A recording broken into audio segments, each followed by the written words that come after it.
Hey everybody, welcome to Lead a Life Uncommon.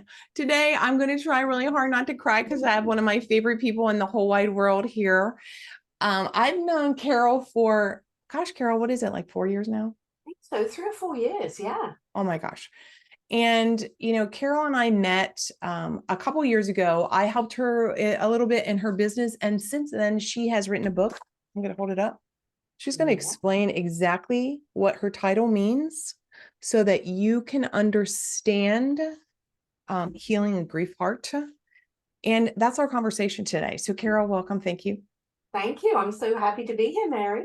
Yes. So, when we were working together, one of the things that we worked on is but figuring out who your ideal client is. So Yes. I always give all my clients, as you know, the task of if I just met you randomly, what would you say that you do and who do you help? So it's like, I'm going to practice that right now. Hi, I'm Mary. What do you do? Hi, I'm Carol, and I help widows and widowers move from surviving to thriving in grief. There you go. Excellent.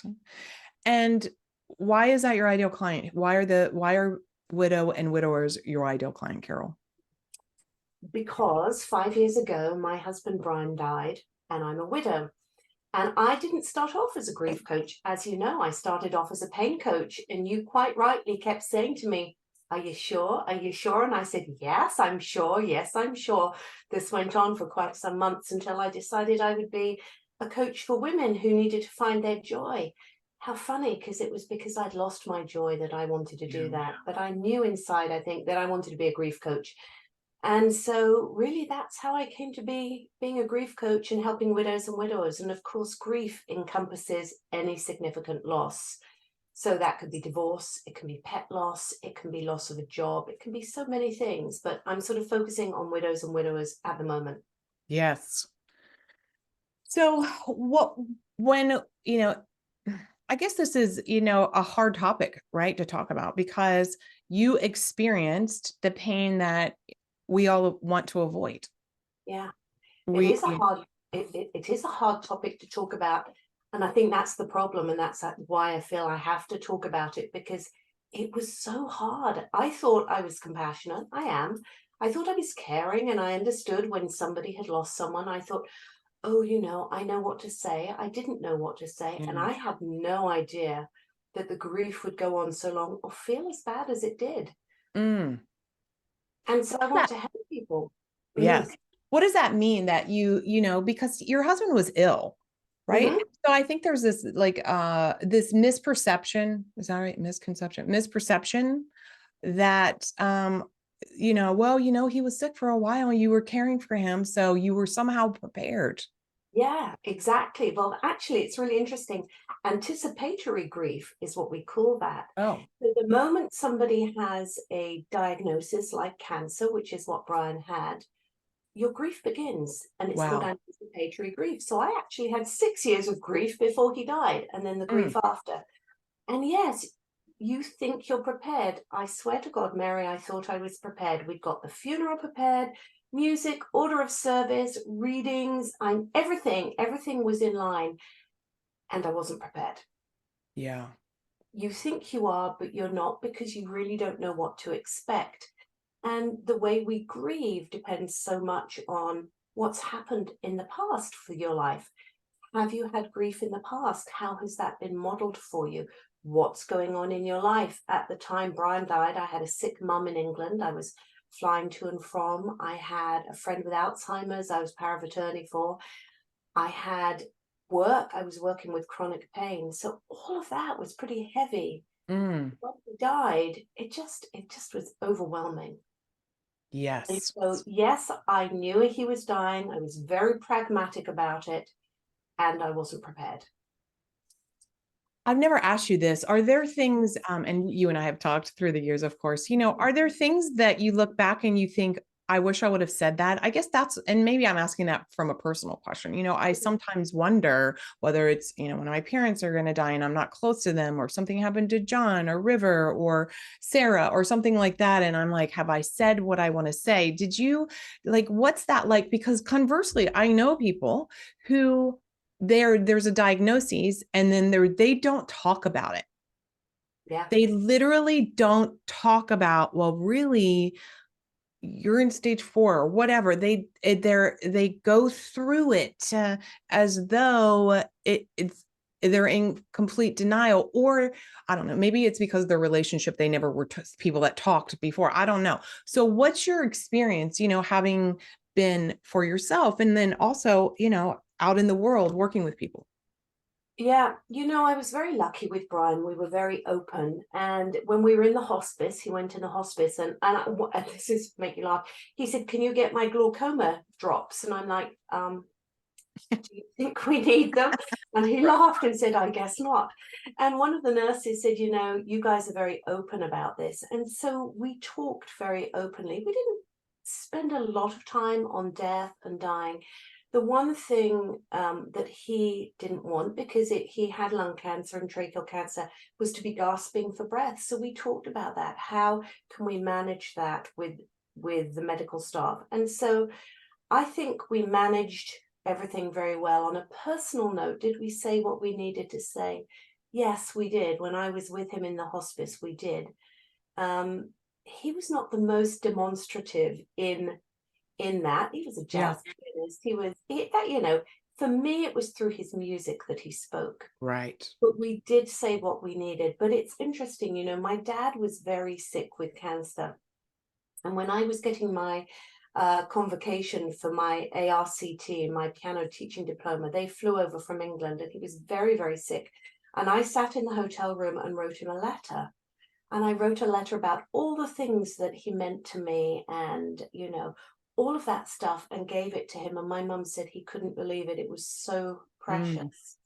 yes. And also my mum died during COVID. And, my sister and I called her every day. So I think I'm a pretty demonstrative person, which means I don't feel any guilt for, I wish I had said I love you. I said it all the time. Yes. My mother, I couldn't be there because of COVID, but I knew that she knew how we felt about her, because every holiday from Canada for 30 years, I went to England and saw her, or she came here, or Right. we called. So there was, for me, it's about how do you, to avoid regrets. I think you need to demonstrate how you're feeling before that time in life. So River knows you love her. River definitely knows. Yeah. Yeah. And you know what? We do talk about death, even, she's 17 and we do talk about it. Mhm. I guess too, I was raised where we did not talk about it Mhm. at all. And my mother's mother died when she was 16. Yeah. And so, I had this, I guess, unknowingly, this fear, like, oh my God, I'm going to die when River's 16, like some, how our minds are Right. crazy like that. Right. And so kind of moving past that, and she's now 17, I'm like, but she and I will talk about it. And not in a, probably just not in a, not in playful is not the right word. We speak about it on one level lightheartedly, and then we Yes. also speak about it candidly, like, Yeah.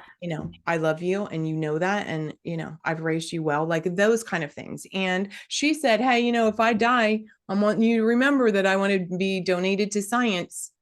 Yeah. These Damn. things we need to talk about. Well, I mean, that's amazing, right? That she Right. can do that. But yeah, as we have these conversations, and I think as people in our family die, whether that's, really close, like a husband or a grandparent, if we can talk about them, and so we don't make it such a scary thing. Mm-hmm. One of the things I feel personally is that we can still have that bond with the person that's died, even though they're not physically here. Now, Yes. how do we create that? The love doesn't die because the person's gone. Mm. And I think that's really important in grief. We think about, well, if I'm going to start living my own life and moving on is a horrible word, but moving through my grief so that Right. I can live, it doesn't mean you have to forget the person that you've lost. And I think people are a little bit scared of that. They think that, well, if I start living life again, it means I'm dishonoring the person that's died, or I'm forgetting them. And I would say actually living your life is honoring that person. Exactly. I They'll would. have a life to live. Let's honor them by living it. Doesn't mean it's easy to do that. I mean, you've seen me you saw me actually just about a year and a bit after Brian died, and I was not really in a good place. Right. And so it takes time and work to get to a place where you can be in gratitude for their life, and not so focused on the absence of them. Mm-hmm. Yes, when you and I were working together, I mean, one of the bonds that you and your husband had, or and have, is music, Hmm. and that was something that you kind of put on the back burner for a while. Quite a while, actually, Mary, because it's really hard to listen to his music because he was his music. Yes. That is who he was. And so for me to listen to his music, it's like ripping my heart apart. But on the anniversary of his death, every year I will listen to a particular CD that I made actually after he died. And he had recorded his last CD, his last concert. We were going to make it into a CD, and we didn't because he got sick. So Mm, after he died, I decided, you know what would be really nice? I'm going to make that into a CD and give it to all his fans, all the people that supported him, all our friends and our family. And I did that. It was very healing for me. It was like honoring him, sharing him a little bit more. But it's a CD I can hardly bear to listen to still. yes. And that's Yeah. 5 years.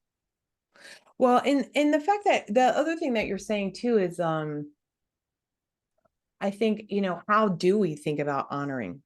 Mhm. Besides like not moving on. I don't, that is like a hard thing. Moving Moving forward, I think forward. is Thank the you. way. Yes. Because we know that our loved one would not want us to stop No, living life because no. it's such a gift and they know that. Yeah. And so what you said about, even now listening to that CD, or that was part of your healing, can you speak a little bit about what you observe with people who judge themselves for their grieving process, or that as a society, we don't actually know how to be supportive to people going through and whatever grieving process, right? Because I've heard people say it, and I don't know whether this was like on a TV show, to be candid, or where it like, or something. I just feel like it was something where someone said, my husband died, and the other person was like, well, I got a divorce. And it's like, it's almost too that we have this hierarchy of, well, death trumps all like other grief, and maybe it does, or maybe it doesn't. Or how as a society we judge grief, we judge people's grieving process. We think, why are you like Ladybug is sitting here, my cat Mhm. of Yeah. 17 years. Why you're grieving over a cat, right? It was I just know. And it's like, oh my God, what is today's date?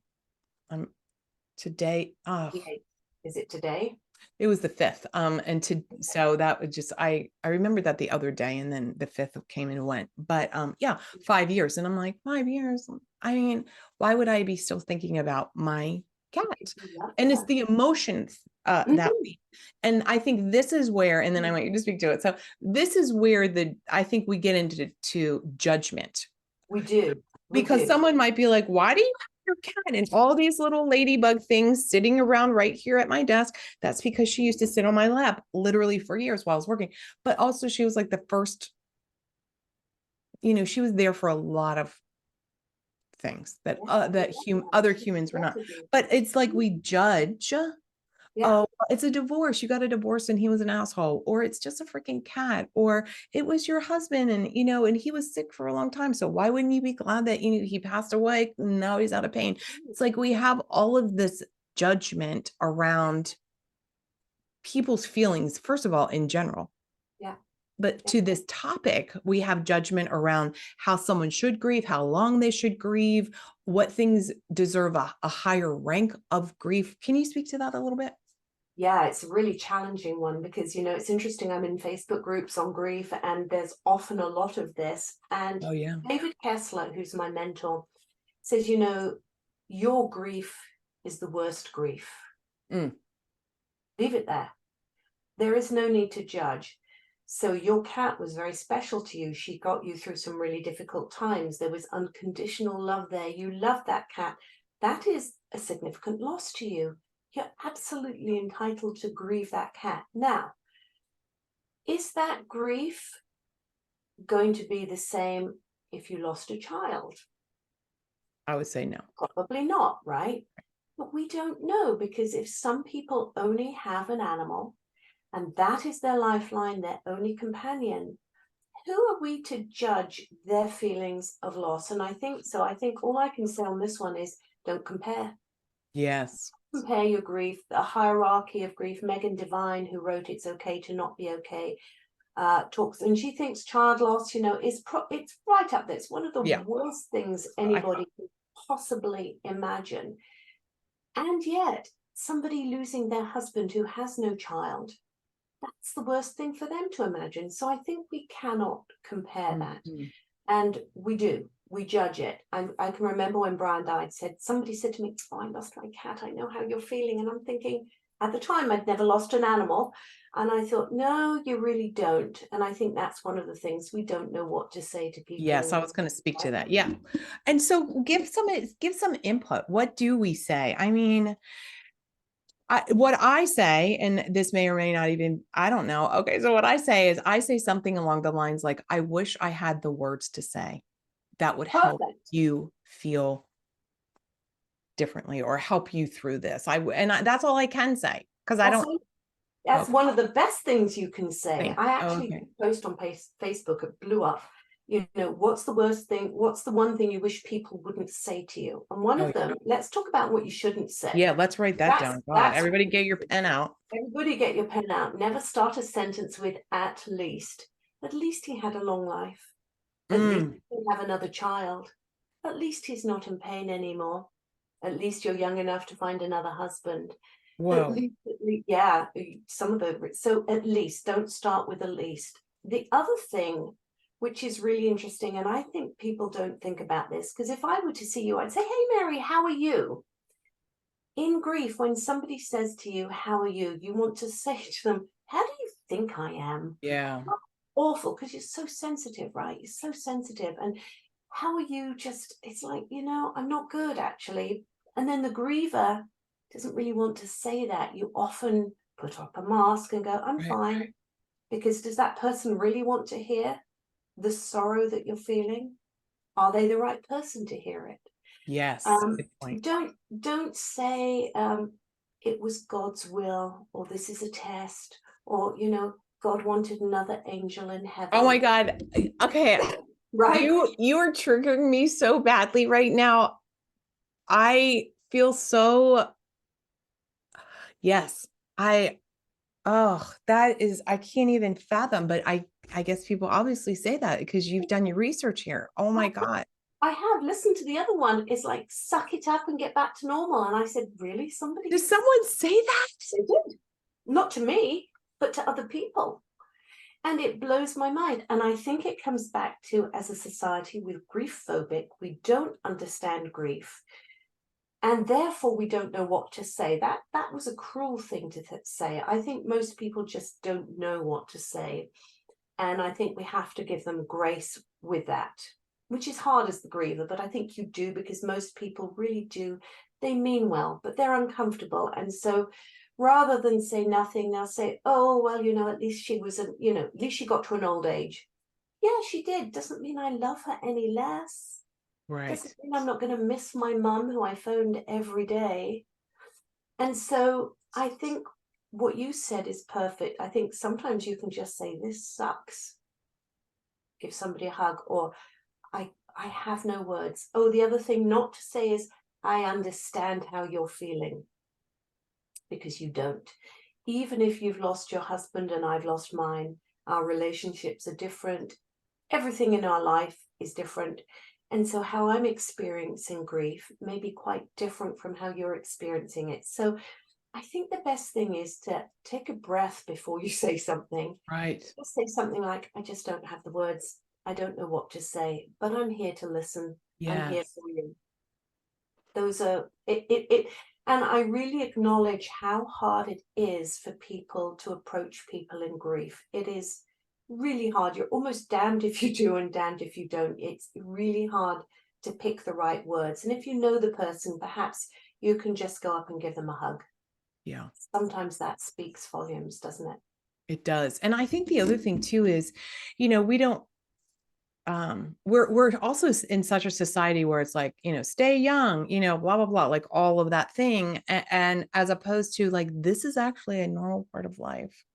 Yes. And, Yeah. and whether someone dies young, dies old, tragic, disease, illness, whatever. Like, this is the full breadth and span of this human experience. And we, as a society, I feel like are in chronic denial of it. Yeah.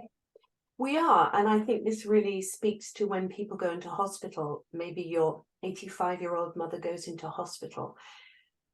You know, if she's got cancer or something, really, is it kind to try and extend that life another year with her not being that well? I think we have to really think about quality of life, and that 100% for sure we will all die at some point.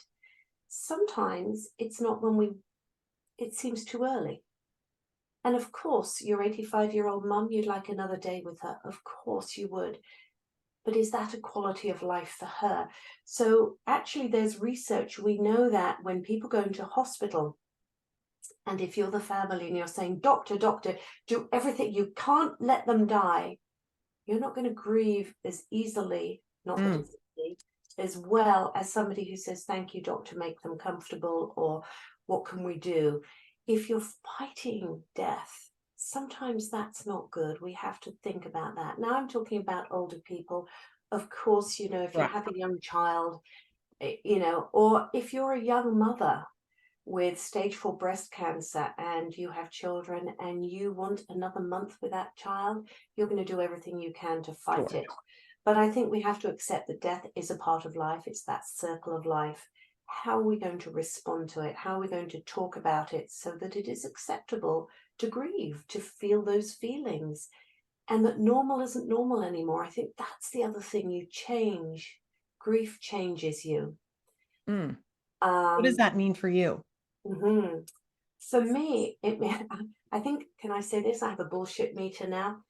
It's your podcast, I can What say is that. that bullshit meter? BSM? Yeah. But Okay. I yeah, love it. Yeah. because you know what? I'm just not prepared to take that anymore. You know, I know what's important Yes. and what's important to me. And I also know who I want to be around. You know, you get to choose who you want to spend time with. For me, that was important. And also, what really surprised me with grief is that there can be growth. It's post grief growth. There can Mm. be.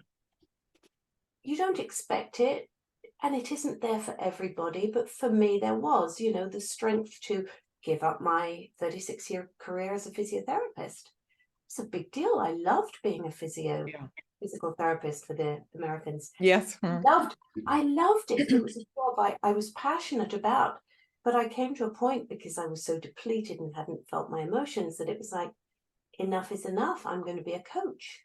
Yes. And so, you know, the growth is doing all the courses, all the coaching, and then writing. So we have to, I can't even remember where the question was. I think I diverted, but yeah, there No, can it's be. all good. It's all good. I mean, Yeah. oh, because this topic is so big, right? We could just Mhm. talk about it. Mhm. So to this point, I want to hold up your book. I just love your book. I was so honored to be able to share this now with everyone and to get a sneak peek and read it. And Carol, you know, there's so many things that being along with this journey with you, which I really value and appreciate. Thank you. Yeah. Is to see your willingness to allow yourself to grow, allow yourself to make these hard decisions, like, you know, becoming a coach, now doing this work, and excuse me, and doing this healing where you have allowed yourself to be open to these new possibilities just within yourself. And this is, I think, what birthed your book, right? So it's so beautiful. I was mesmerized. And, you know, Okay. one of the things I said about it is you were able to capture these emotions that we don't want to feel, but on one level, they were so palpable that I was feeling them with you. And it made me feel peaceful on many levels as well. Um, Mm. because sure, you know, I can be in denial of grief, or, you know, you Yeah. know, bury the feelings, let's eat the feelings, Yeah. drink the feelings, all the, Yeah. you know, Yeah. covering up the feelings.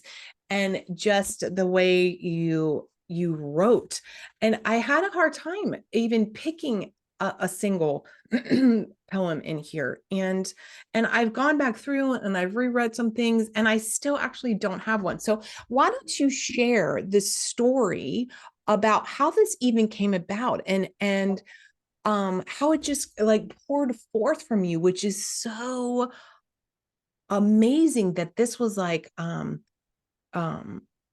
your experience with your husband planted these seeds, if you will. This, and you've always been a creative person. You're a musician, so but it planted these seeds, and this is what grew from that. When you said about you were able to, just move through that healing, and what is the post grief growth. So tell the story of your book. Okay. First, I'd never written poetry before. Yeah, I And know that's what's so amazing. I know. And the birth of the book really comes from me suppressing all those emotions for Yeah. 4 years Mm. so that I could keep going. So I pushed them down, pushed them down. As you know, I went back to work 3 days after my husband's funeral. Okay, but let's pause for that. Yeah, You went back to work and you are not a brain surgeon. no. You went back to work 3 days after Brian passed or his funeral. Mhm. What was that about? Yeah, because I thought I had to, because I thought I had to get back to normal, because I thought I could cope, Oh, because I thought I was strong, because I'd read books and I was good and I could manage it. I couldn't, obviously. And I didn't realize that. And whereas went from 6 patients a day, then it went down to 5, then it went down to 4, then it went down to 3. And I took myself away and thought, Carol, this is not working here. This was at 3 years. And I burnt out because I hadn't allowed myself to fully grieve. I really hadn't. I thought I had, and part of that, and I will come back to the book, comes from how has grief been modeled to you in the past? And I know that you know that when I was younger, my sister died, and my parents didn't model grief well. They didn't know any better. So please don't think I'm judging them. If you're right. listening, I'm absolutely not. But we were told that she had had a mountaineering accident, and we had no funeral, no memorial, no nothing, and her name wasn't spoken again. Mm, Well, how awful is that for the siblings that were surviving, and for my mother and father? They didn't know, English, keep calm, carry on, be strong, all of those things we think about. And it's not a good way to do grief, but that's what I had been modeled. So I kept calm, I carried on, and I did that until I couldn't do it anymore. mm, At that point, I still didn't know that I hadn't really fully grieved. I felt pretty depressed actually, and I reached out and got some counseling, which was helpful. But I then spoke to a friend who I hadn't spoken to for a long time, and they said, you were full of joy, yeah. so full of joy when you were younger. And I'm like, really? Okay. All right. And the creative juice just started to flow, and I started writing poems. And I honestly didn't think I'm going to write a poem about this. It really was just flowing, and it was that almost expunging, almost sort of getting those emotions out of me onto paper. Whereas Brian would have done it on the piano, I Yes. thought I wrote, and they just came. They just came. And when I actually recorded them as an audiobook, and that was really challenging reading them because I could feel the pain in them as well. It's a Wow. lot of pain. Yes. Tell us about your title. Kintsugi Your Heart, I know. Well, at Valentine's Day, I had written a post called Kintsugi Your Heart. And kintsugi, for those of you that Yeah. don't know, is a Japanese art where they take a broken pot and they put it together with gold, so they make something beautiful. And I thought, well, grief is so much like that. You have this shattered heart. Somehow you have to figure out how to put it together with love so that it's whole but different, but it can still be beautiful. That was my Yes. sense of it. So for those of you who are listening to the podcast versus watching this video, I'm holding up her book and there's this beautiful, beautiful heart on it. And it is mended with molten gold. It's just beautiful. And the art of living with grief, of course, Carol Bannon's. I showed River this and she was like, "Oh, Kintsugi." And I was like, "How do you know what that is?" I'm And so glad you did. I know, I was like, "Oh my gosh." So do you have a favorite poem? I'm putting you on the spot. I don't know if you even have your books in front of you. Do you I have have Okay, what's your favorite poem? Can you read one of those for us, please? And everybody needs to get the audiobook for sure, in addition to a hard copy.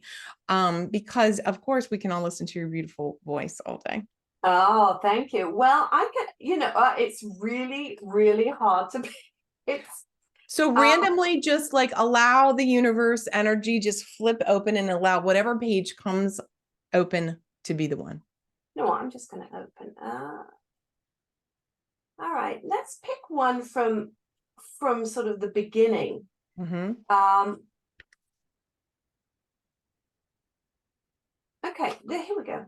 I don't know why this one. If my heart could speak. If my heart could speak, it would shout out, "Come back to me, my love. I can't go on without you." If my heart could speak, it would whisper, "I love you. I love you."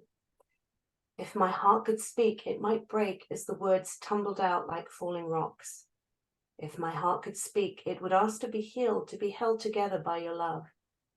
If my heart could speak, it would say, "Here you may stay as cherished memories, tucked away, surrounded by the beating pulse of love that is my heart." Oh, Carol, I have chills again. Thank you. I'm so proud of you and happy for you that you've created this and shared it with the world. And everyone, I just want to share with you too the way that which I thought was brilliant, the way that you've put your book together is in 3 sections: Yeah. shattered in pieces and making broken beautiful. And there's about a dozen and a half or so per section. And it just shows the journey. and Yeah. and some of these poems are palpable Yeah. Yeah. as the one that you read as well. Yeah. How can people get a hold of you, Carol? Because you and I, as you know, we could talk all day because we do talk frequently. Every now and again we just jump on old school, like, hey, instead of Yes. always setting up a time. We just, we're old school people sometimes. But how can Yeah. people reach you, Carol? You can go to my website,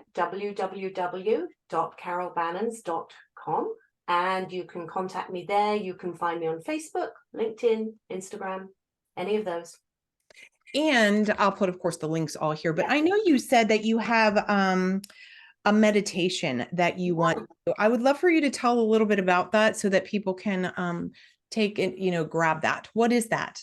Absolutely. So in grief, often we have something called a grief burst. And that's when you're just washed over by a moment in grief. You're not sure why. Sometimes it's a trigger. Mm, Sometimes you're minding your own business and all of a sudden you cry and you feel this wave of grief. And so I created just a 5-minute, just a nice little meditation called Ease Your Grief Burst Meditation. Go to the website and you can just click on the thing that says download my meditation and you can get that. wow.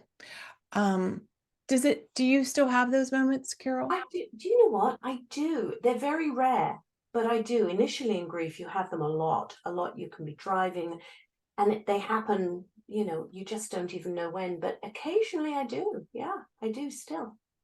Because I want people to know this. This is what I want people to know. I want them to know that grief is normal and natural. I want them to know your grief is unique. Everybody grieves differently. So please don't compare and don't judge. There is no timeline in grief. You don't have to rush through it. It takes as long as it takes. And on average, for a significant loss, it takes 5 to 8 years. Wow, I didn't know that. No, I know. And that was shocking to me. And to be honest, I only started feeling human at 4 years. So I sort of see that. But I think as you do the grief work and as you learn how to feel the emotions and allow them rather than push them away, I'm sure that timeline can be changed. But the other thing is unresolved grief is responsible for 15 to 20% of psychiatric issues. Hmm. So we have to open up this story, the conversation about grief. We have to allow emotions. We have to not feel pushed by society to get back to normal and to hurry through it, because there is no hurrying, and you'll do it in your own time, but you shouldn't do it alone. It should be with support. Well, and I think reaching out to you, I know that this is what you do for your business, right? Yeah, Is supporting yeah, people in grief. And I know you said widow and widowers, but I also know that, that you have the ability to work with anyone around any specific grief for yeah, sure. And also, I just want to offer that, your book is available, I believe you said on Amazon. yeah, yeah, it is. And so if you're listening and you know someone who is experiencing grief, or um, they're going through a challenge, whether it's a death or whatever that grief is for them, this would be a book, this would be a gift that would help you be able to say to them, I love you, I'm here for you. I don't have the words, but I know these words will be an elixir. Your poetry, Carol, is an elixir for people. And I want them to be able to embrace it in all the stages. Because you've done such a beautiful job. And I'm just so honored that I've been a little part of the journey. It just makes me well up and just being so proud of you. And I Thank you. appreciate your candor and your connection and your emotion and the work that you're doing in the world. And I'm thrilled for you that you've created something that is such a contribution.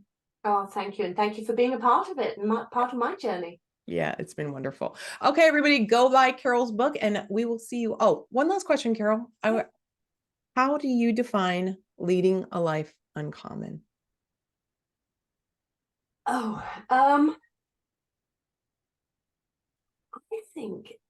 think giving yourself permission to feel the feelings and be Mm. true to yourself and not faking it, not the I'm fine. I think if you can be honest with yourself, it opens up a lot of doors to everything Mm, else. I totally agree. Thanks, Carol. Bye, everybody. Bye bye.